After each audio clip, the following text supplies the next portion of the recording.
What's up, guys and gals? Welcome back to the Nerd Castle for the next episode of Reign of Kings. In today's episode, I have to fess up, this is actually all going to be post-commentary because, frankly, something happened to the audio file with this game. But at this point, I'm just going to be narrating as I normally would, but I'm sort of just like watching the video with all of you, which puts me in just a very, very weird position. Now, what we had wanted to do in the previous episode is we had wanted to come out here and we're going to try and farm some of these enemies. If you don't know what these guys are over here, these elongated finger monsters here, they have those huge claws, not for anything you would think. Like, they don't have really, really long fingers because they're incredibly good at pushing buttons. They are for raking across flesh. They're not for tickling. They're for scratching, and not of the good type, like a back scratch. Oh my god, back scratches are the greatest things ever.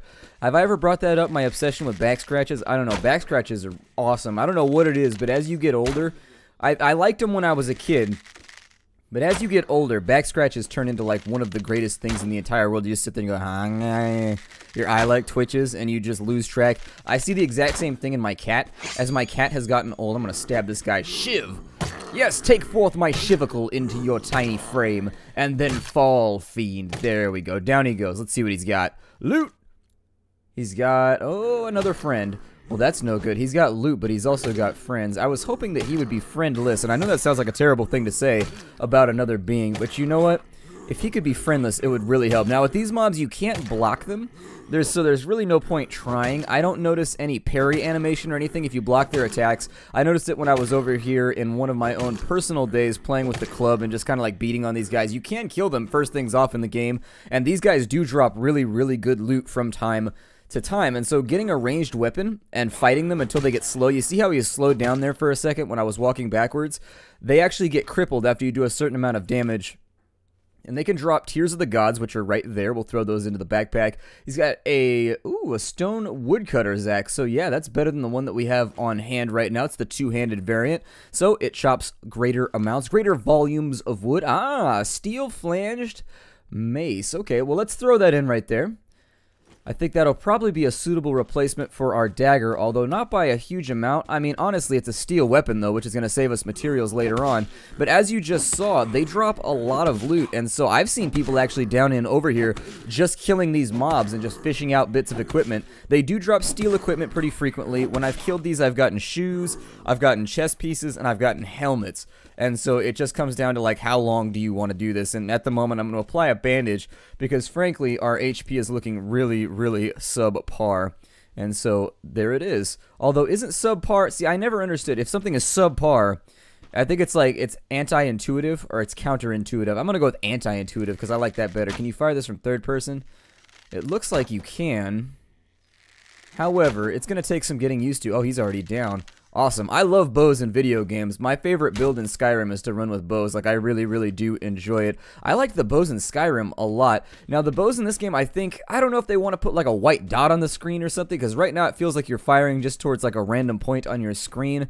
You do get kind of used to it after a while, and you can sort of just like lead it in like artillery, but I can't say that it's a blast firing something that you don't really have any direction for. So I would suggest that they either put in a mode where you go into like an aim down sight type thing with the bow, where it actually pulls up near your face and the bow kind of cocks sideways slightly, or B, I would say that if they're going to force you to hip fire all the time, they should put in a white dot that you can follow. But I don't know, maybe that's just my personal preference. I'm sure there's hardcore people that will countermand me right there.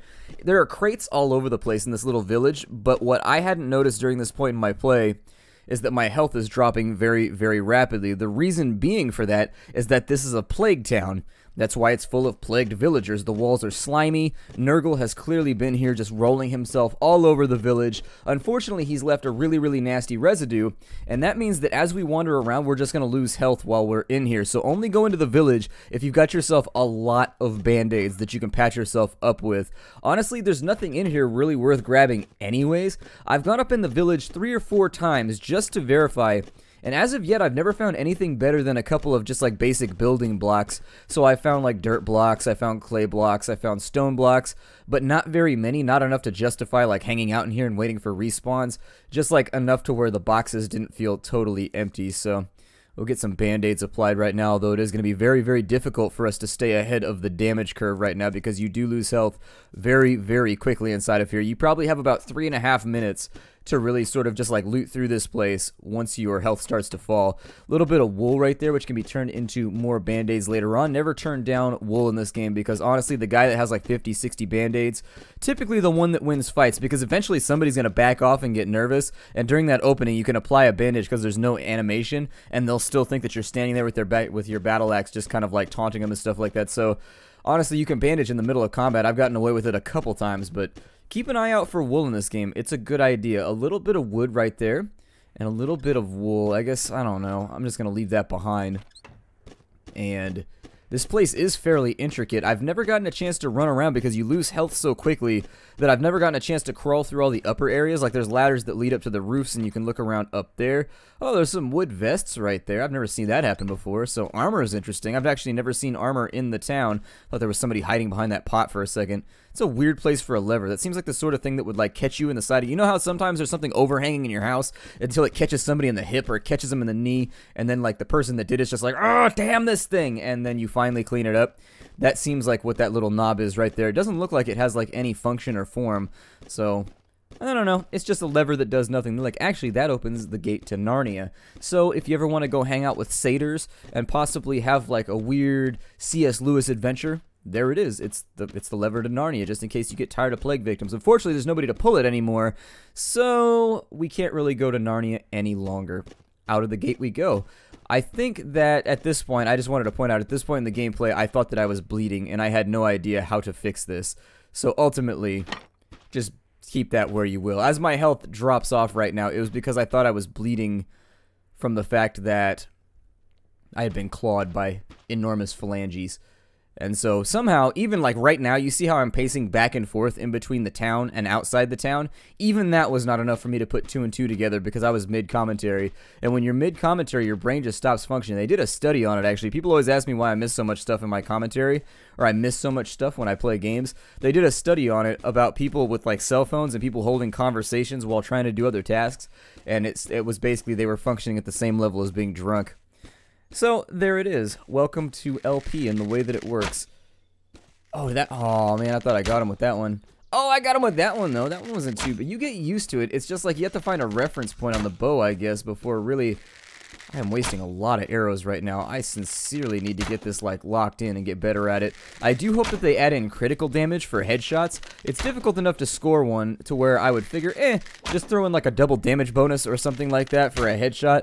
The bow in PvP remains a little bit sketchy. You saw me use it in the previous episode. Did we get in a fight in the previous episode? I think we did. In the previous episode, I think we got in a fight out in the big field. And you saw me use the bow. I think we only hit somebody like once in the knee, actually. And I'm not going to do the Skyrim joke right there because it's super overplayed, like Monopoly and Uno. Uno. I talked about Uno too, but I think that was when we were playing Cities Skylines. I'm going to make a cut right here. We'll come back in just a second. Alright, and so we are back in action. I took the liberty of just sort of like hanging out for a while and farming out some of these mobs to see if we could get anything good out of them. And indeed, I do have a stash to show to all of you.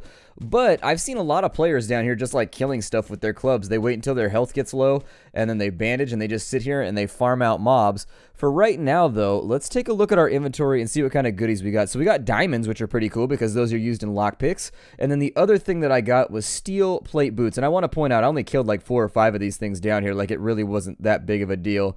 I just hung out for a bit and see. I wanted to see, basically for the video's purpose, to see if I could just find a couple of things to give examples as to what these monsters drop.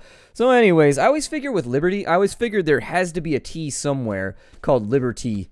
There's got to be. Like a drinkable sun tea or something. I don't know if sun tea sounds... See, you've got to get the right tea, too, if it's going to exemplify the concept of freedom and liberty. It's got to have the right flavor, and it's got to be the right type of tea, too. And I don't really know... T2 Terminator. Anyways, I was going to make a Terminator joke right there, but unfortunately, I don't know. I mean, the robots... It's difficult. Every now and again, I get like these sidetrack things that happen in the middle of a commentary, and then I want to make a run for them, but my feet are so tired. My feet are so tired. So anyways, but yeah, we got some stuff over here. Liberty, I think it would be like a sun tea, maybe. Like a sun tea that you made like in the backyard. My grandmama used to make tea like that. That's one of my memories from when I was a little kid. I'd go over to her house, and in the backyard, she'd have big jugs of sun tea sitting up on the rails, because all my family's from Georgia, and so they drink a lot of tea. Like, they can go through a jug of tea pretty quickly. And so there would be 2 or 3 of these big containers. They were clear plastic containers with flowers on the sides, as I recall. And they'd be sitting out in the sun with the packets up inside of them, just sort of like, what's that called? That's got a word, milling? Is that the word that I'm thinking of? See, now they got me thinking about mead, and so, do you guys like mead? Have you ever had mead before? I highly recommend it, and it's not just because I'm a functioning alcoholic. No, it's not like that at all. I really enjoy mead. It's a very Christmassy drink.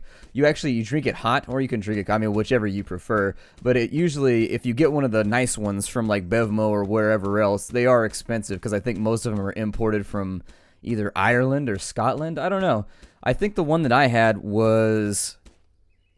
I had Chaucer's, I think was the one that I had, and then I've had 1 or 2 other ones, but I think I like Chaucer the best. I'm going to grab this iron while we're sitting here right now, because frankly, we need it. Like, never turn down an opportunity to grab a little bit of extra iron in this game. It is a resource that you will go through a ton of, especially once you start making steel. Like, oh my god, OMG, there's going to be so much iron that you're going to need to consume, like thousands of it. So, once you get to steel production, just be aware, it takes you roughly... Well, it takes you 1 iron, 1 oil, and 1 charcoal to produce 1 steel. And so it takes 10 steel to make 1 steel bar. And so essentially you've got to convert 10 iron, along with some other assorted mats, in order to get yourself... And no, there's lots of assorted mats, most of them from my generation. Seriously, everybody from the 80s in the United States is named Matt. Like, my graduating class had like 15 people named Matt all around me. It was ridiculous. That is my real name, by the way, although I have 2 T's. I have 2 T's. I don't know what's going on right now. Apparently I opted to decide to like turn up the brightness or something, but it doesn't really seem to have helped that much. I don't know. The game is dark a lot of the time, although at night it's not so bad. It's just when it's raining, and then it's during dawn and dusk that it's like really, really, really dark. Like right before the sun comes up, right after the sun goes down, and then when it rains, the game seems to lose like all contrast and all texture because it just gets too dark, and so you look at silhouettes. But yeah, the assorted mats that go along with the steel. All of your steel comes with assorted mats. And I'm like, well, I don't know what I'm going to do with 1 guy named Matt, let alone 5 or 6 guys named Matt. I need to come up with some mat-related industry. A laundromat, maybe? I don't know. I could have a laundromat, and then that's the only word that I know that has mat in it.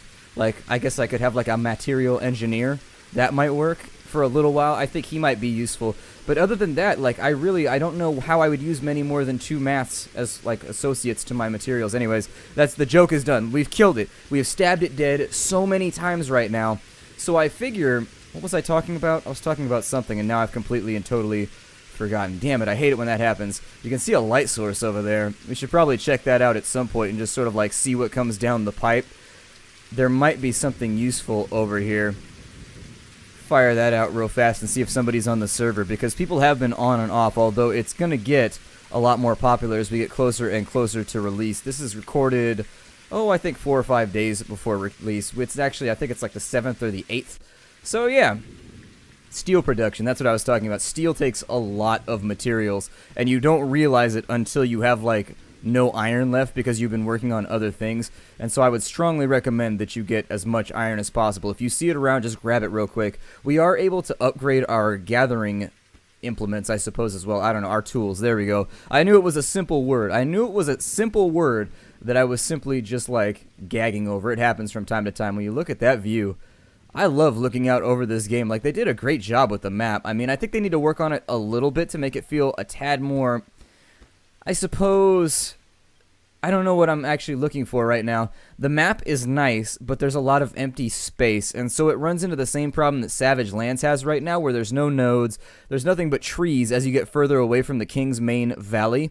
And so my recommendation would be that they should spread things around. Right now I'm showing you where our house is in the video. However, I would recommend that the developers start putting materials in other places just so, you know, there's a reason to wander around. If you look at the tip of the bow right there, that's where our house is. So if you go all the way to the right-hand end where it curves over like a little beak on a bird, that's where our house is, if you're trying to relate it to where the Giant King's statue was. So there's, but yeah, they need to take a couple areas of the map. They just need to populate them a little bit better. The game feels really, really solid as it stands right now. Really, really solid. Like when you knock on it, there is no hollow sound. They've got a lot of content in the game, and players are going to be able to wage like full-scale wars against each other just based on the content that based on the content that is already in the game. My helping verbs are abandoning me right now. My grammatical skills are falling off because it's early in the morning. It's very, very early in the... It's not that early in the morning. It's 11:30, which is pretty early to me, although technically it's 10:30 because daylight savings time is the worst thing ever invented. Oh my god, why do we do this in the United States? So, where I live, we just leaped forward, and I hate it. I hate it so much. Daylight stupid time is the worst thing ever. It's like a loss in productivity. It's just like the other night I was sitting there when the clock rolled over, and I thought it was like 2:30, and then all of a sudden it rolls over to 3:30. Ooh, what are these? These are... So I've heard that when the king collects taxes, he gets the excess materials from you. So if he puts the tax rate at 10%, for every 10 materials that you harvest out of a node, he gets 1.